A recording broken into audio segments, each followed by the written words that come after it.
Top Story is always brought to you by Vodafone. Now, Ghana's team of negotiators have today been locked in the first crunch meeting with the IMF delegation as we begin the long road towards a bailout. The IMF team, led by the mission chief for Ghana, Carlo Stralovic, will begin having in-person meetings with the finance ministry, the economic management team, and the presidency in the next 7 days. In fact, as we speak, a meeting with the vice president who chairs the economic management team is scheduled to start at 5:30. I will be taking you live for the very latest on this. As the meetings begin today, though, another controversy has been brewing over the NDC minority's role in our decision to go for this bailout. We are hearing tonight from the minority leader, Harun Edrisu, who has been fighting off claims their opposition to the e-levy created the condition that forced government to go to the fund. More on that shortly, but as I just indicated, first, Joy News has obtained exclusive details from the meetings that we understand has been happening and scheduled to happen throughout the week. Amman presidential correspondent Elton Broby is on the beat for us and joins me on Zoom right now. Elton, let's start with that meeting with the vice president. From what I understand, it was scheduled to begin at 5:30. That's 4 minutes past 5:30 now. Do we have any details on whether this has happened yet or the team from the IMF has arrived for this? Well, Evans, what I can say is that the IMF team appears to be sticking to time.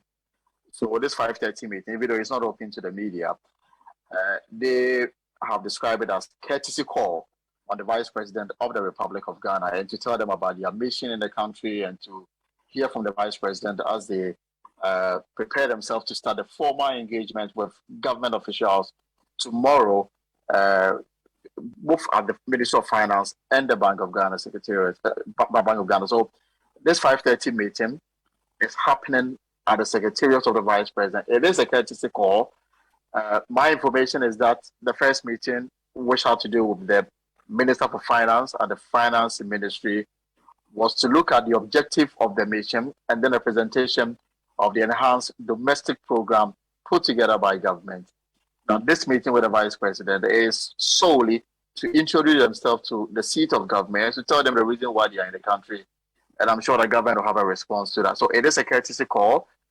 That's how they've described it. Nothing more elaborate beyond that. And we're all waiting. It is not open to the media. So it is happening behind closed doors. And it's a courtesy call as of now. And Elting, as advertised, we have a detailed understanding of the entire map as far as the IMF team's consultations with government is concerned the whole week. What details are we getting as to who they're meeting and what the meetings will focus on? So what we have, it centers on broad areas. They have titled it, first one is fiscal expenditure. There's also forest, market, and reserve management. There's also fiscal, domestic arrears, expenditure controls, fiscal reporting. There's also monetary and inflation developments, as well as debt data gathering and reconciliation, and finally, fiscal revenue. So we have tomorrow, Thursday, as the main day for both teams to go through all these, very elaborate, areas. So, for example, tomorrow at 9 a.m., they are hoping to meet with officials of the Ministry of Finance, obviously to be led by the Finance Minister. And they will look at the half year, that's from January to June 2022 fiscal culture, including the 30% spending cuts that government announced early this year. There's also going to be a discussion on the 2022 wage bill projection, upcoming negotiations, as well as reforms. There's also statutory rules, uses, scope for reducing debt. There's also going to be a presentation on internally generated funds, overview sources and uses. There's also cocoa sector budget transfers, overview since 2017, and planned actions in 2022. There's financial sector payments, status, planned spending in 2022. There's impact on high commodity prices as oil and currency depreciation on planned expenditure. And they also come up with, expenditure reviews going forward. Now, as it relates to forest markets and reserve management, that will be a meeting they're going to have with the governor and officials of the Bank of Ghana. And the key issues that they will be looking at will be the recent development and outlook, reserves position, forest reserve flexibility versus reserve draw down, as well as spot forward maintenance going forward, flow projections, pipeline demand by sectors, rolling over forests, demand for critical goods and services, estimates of critical forests, as well as shortage for the next 6 months. Next steps to be agreed between the two of them. Yeah, Overview of domestic. Yeah, I mean, and Elton, the point about the FX market is critical, and we see that there's definitely an interest by the IMF team to look at how the shortage of FX. I mean, we know that the BDCs have been struggling to raise enough dollars domestically from the auctions that the BOG does to bring in what we need because of the shortfalling, the dollars available. That clearly, from what we're seeing now, is a key part of what the IMF will be reviewing. But also, Elton, I see that they're also paying attention to the fiscal, domestic arrears, expenditure controls, which is key point, and then fiscal reporting.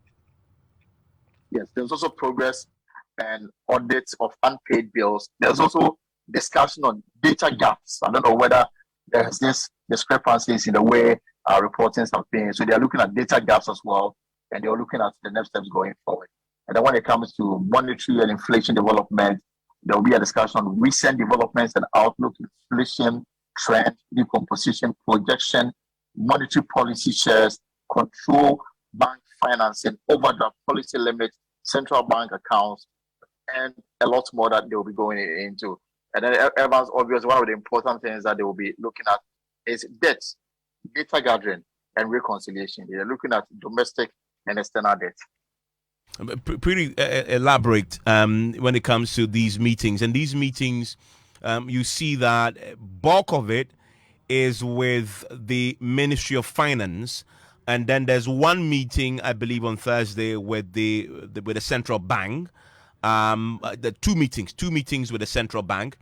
And this courtesy call with the vice president, which we understand should be happening about now because they've kept the time with the rest of the time. Elton, so this, how long will these meetings take? I mean, do they have how many weeks do they have to do this, or is this all this week?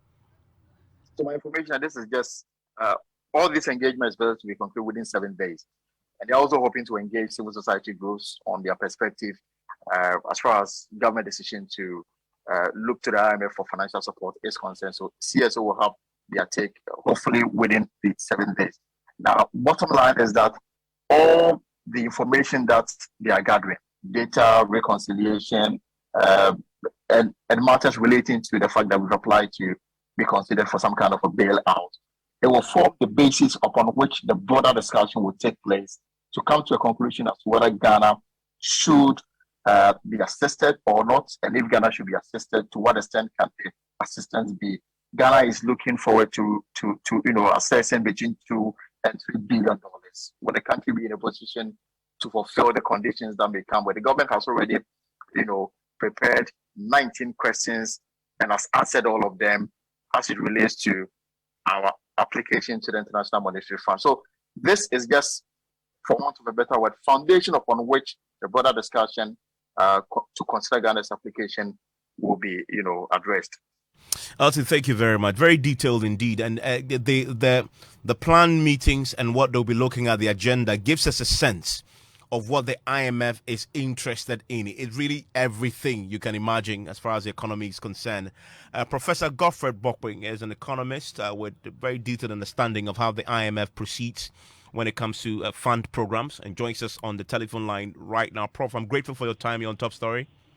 Yes, good evening, Evans, and good evening to our cherished listeners. I'm just looking at this IMF itinerary here, and one thing jumped at me today. Their first meeting with the Ministry of Finance included an item that says presentation of the enhanced domestic program. It appears to me, reading this, that government program has already been designed and has been presented to the IMF today. But we know next to nothing about this. I mean, what do you make of this? Yes, okay. Thank you very much. I think, like we have said, and that government also acknowledged, at the end of the day, it's going to be Ghana government program supported by the IMF. So you must have something that you present to them. I believe that a lot of the things they talked about in Ghana Care Batampa program and all of that probably will be rehashed in one way or the other with clear objective strategy and all of that will be presented. So far, we don't know exactly what is in this that will be presented to the IMF team. But baseline, Evans, and I'm sure, as your colleague has just said, I will just add little to that. For the IMF, data is their oxygen.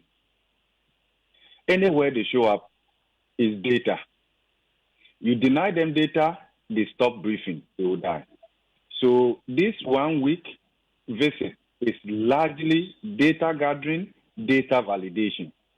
On the average, data that your own government will be uncomfortable to share with the citizens and civil society and academics, now they will give it to the IMF. Probably there may be a lot more revelations in the next couple of days or weeks or so as the engagement continues. Now, if you look at the way the IMF works, hello? Yes, Prof. Yeah, the way the IMF works, they usually work with two main institutions, Ministry of Finance, Bank of Ghana. If you look at Ministry of Finance and the allied institutions under it, including Controller and Accountant General, GRA, and the rest of. So those are the institutions that they work with, principally Ministry of Finance and then Bank of Ghana. So if you see them in the office of the Vice President, it's more courtesy call. Or with the President, it's more courtesy call because they essentially represent the authorities, right? So these are the two institutions largely that they'll be working with. And what are the issues? Fiscal and then monetary. These are the two main policies that shape the economic outcome of every nation. Beyond that, you can look at specific sector policies and the rest of them. So when it comes to the fiscal, essentially it's about revenue generation. Essentially it's about revenue generation and then it's about expenditure. So revenue generation, probably the tax policy unit at the Ministry of Finance, working together with, in terms of implementation and administrative aspect of tax, European Ghana Revenue Authority. So Ministry of Finance, in fact, this 1 week is going to be very intense and busy for Ministry of Finance and then Bank of Ghana. So you break it down also in terms of expenditure. You are looking at maybe the wage bill issues with Controller and Accountant General will also come in. And then you look at wage bill, what has been the performance the first 6 months? What is the outlook like? Revenue generation, is it under control? Where are the excesses? Where are the gaps? And all of that. And let me say this. Usually the discussions may prolong or probably shorten depending on the data integrity. So even though the IMF is in town gathering all this data, bear in mind that they have a fair idea of what is going on. So this is not a time to manipulate the data. This is a time to tell the truth as it is and all of that. So specific units then within the ministry when it comes to projections, the economic strategy and research department of Ministry of Finance will be roped in. When it comes to specific debt, the Treasury and Debt Management unit of the Ministry of Finance and all of that. So it's going to be very busy. It's going to be data here, give me this, provide that, here and there, validation, reconciliation, and all of that. They are doing all of this also against what they have already. Because remember that the IMF has a country representative on the ground in this country, monitoring, gathering, and all of that, and also corresponding with Washington. So that is what is going to happen the next 1 week. Mm. And they do all these things to have a clear understanding from their perspective also, the extent of the problem, and which will also inform the kind of program you want to design. Because when the program is poorly designed, it can only achieve limited effectiveness. So that is what will happen. And then the projections that will be made. So assuming they all come to the conclusion that they have to sign for extended credit facility on the average between 3 to 5 years. What it will mean is that inbuilt in that program will have certain projections the next 3 years or so. So every projection then is as good as the assumptions underlying the projections. So once the assumptions are validated, which will also be informed by the current situation, the historical, and then from there you may be able to discern the future. And if the data is accurate, you may be able to make it more symmetrical. So it's going to be a lot of data crunching. It's going to be a lot of and I noticed something in the itinerary here between 9 a.m. and 11 a.m. today. There was an item they considered at the Ministry of Finance, which is the wage bill, and on the agenda specifically with the wage bill was, quote, the 2022 projections, upcoming negotiations, and reforms. And that is key. I mean, and I'm isolating this because we've already had the workers make a very clear point that they will not tolerate anything that affects, their wages, or what they expect is an enhancement of the wages. Clearly today, already discussions have happened with the Finance Ministry on reforming issues surrounding the wage bill. I mean, that clearly, of course, we are yet to hear what the details are, but what are your expectations when it comes to these reforms that we know was on the agenda this morning? Yeah, these are the sticker points, right?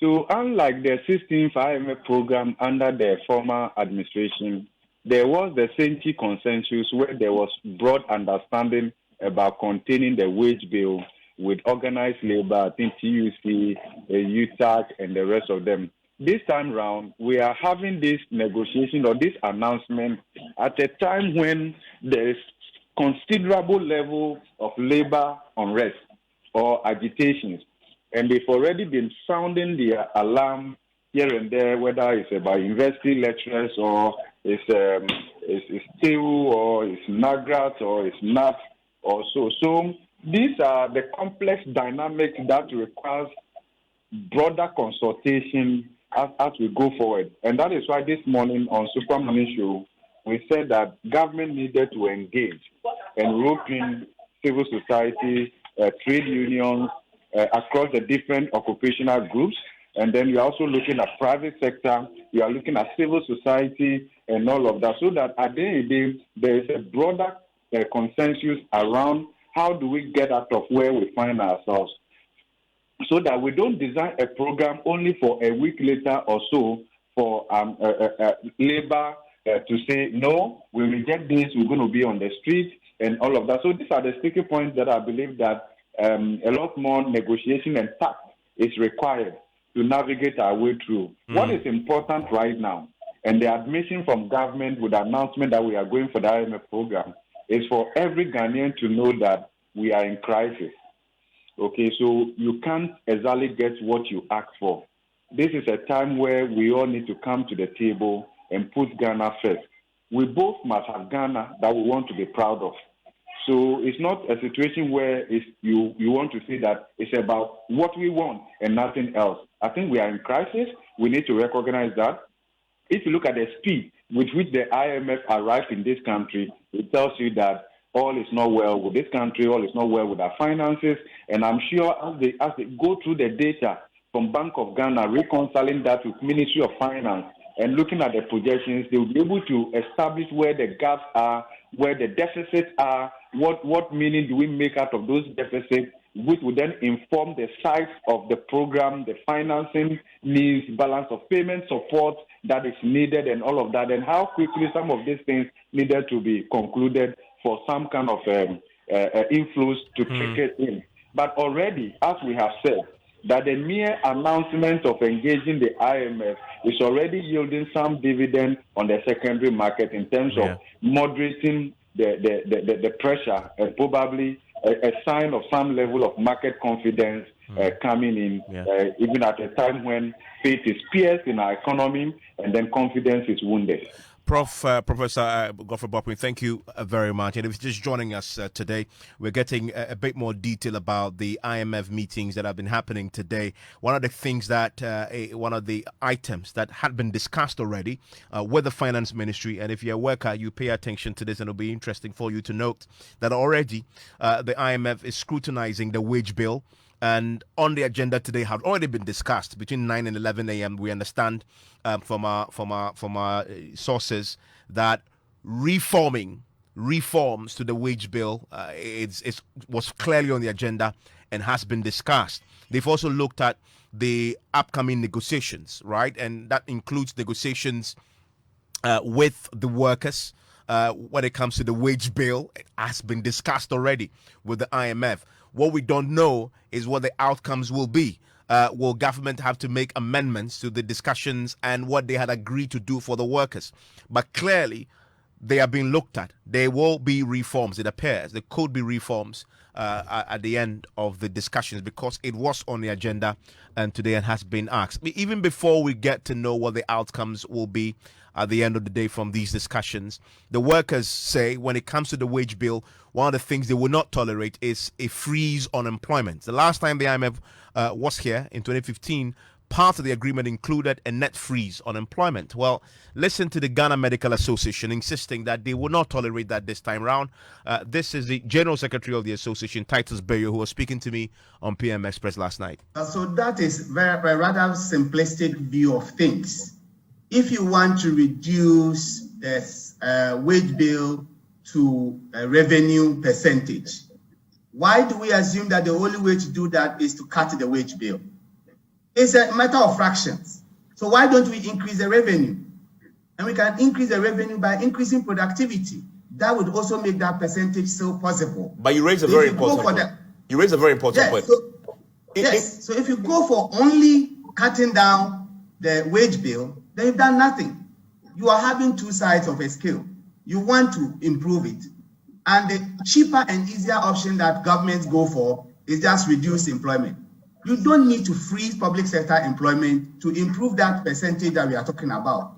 You can improve productivity by creating the enabling environment, employing the right caliber of people, equipping them, monitoring them, and getting them to work. And you can still achieve the same thing. And so forth, I would not, and I think no labor union will be happy accepting a blank freeze on public sector employment. Already without the freeze, look at the unemployment situation. Look at the security implications of that. People are graduating from universities and getting no jobs. And so if you then come in with a blanket freeze for how many years, how does that help you improve the situation? Rather, I think the focus should be how do we improve productivity to ensure that we improve that percentage of reduction that we want. Okay. And as for the freeze, it is a no to any labor union. Well, so that's the GMA's position on the matter, the Ghana Medical Association. But as we know today, that meeting with the IMF considered likely reforms to the wage bill and the negotiations that will ensue with the workers. On the side of all that is happening today with the formal meetings beginning, there's another controversy brewing by the side with the minority leader fighting off claims that their opposition to the e-levy may have forced government to surrender to the IMF. It was Gabia Sarashudako who on Newsfile had raised the issue with the opposition to the e-levy. Takes you 6 months to pass a policy, and it's a policy of taxation. Don't forget. When it takes you 6 months to pass a policy, what happens? Over 6 months, you would have generated enough support against it. Nobody likes paying taxes. You get me? So if it takes you 6 months, okay, to do so, and it's easy for the opposition to lash around it and then build public sentiment against it, because this tax would have affected a lot of people. Well, so today, the minority leader has been speaking to the media on this in Parliament, and he rejects that view. Now, they should stop any attempt to shift blame. E-levy remains an unpopular tax instrument, and therefore the fact that it passed does not mean it had the support or has the support of the minority. We rejected it because it was unpopular. We shared it with you. We rejected it because it smacks of double taxation. Indeed, in many jurisdictions, it will not stand constitutional acceptability. I cannot see why I take my income tax, pay an income on my tax and in sending 2,000 of it to my mother on an electronic platform, I still have to pay tax on it. So our position on it have not changed. Therefore, the essence of this press briefing, they must take full responsibility and focus on expenditure reduction, particularly focusing on social intervention whilst they reduce their opulent expenditure. What is of greater concern to the NDC minority is that they arrogantly rejected every reasonable and constructive suggestion from us and from other respected economists and Ghanaians on working together to improve the economy. What they must learn to live with is that once the Ghanaian people voted for a hung parliament, it meant that the days of impositions are over. Well, he had this message for both the vice president and the finance minister. That President Nana Addo Dankwa and Dr. Mahmoud Bawumia should take full responsibility for incompetently managing the economy to suffocating debt level, which has necessitated the retreat, for us to request an agreement with the International Monetary Fund for the restructuring of our debts. As they take full responsibility, they should. They should also take responsibility for their reckless and irresponsible borrowing and unjustified profligate expenditure, which has led us to the journey of retreat. And you know, many of them are behaving like a class 6 people who tells their mother and father that last year I got F and I marked the NDC and probably John Dramani Mahama F. Then after 3-5 years, they get an F and they say that my F is better than your F. That's a childish behavior they are into, as if they are right. I mean, in any civilized democracy where people take responsibility and have a premium and value on credibility, Dr. Mahmoud Bawumia, I don't know whether he has any respect for the word credibility and its value and what you do with, including the Honorable Minister of Finance. They would have done what is needful. I doubt if they can correct their mess. So they better start packing to get out of office. That's Harun Adrisu on Newsnight. In a minute, we'll hear from the NPP. They've been addressing a news conference today talking about the IMF and its likely impact on the party and its reorganization as they attempt to break the 8. Stay with us.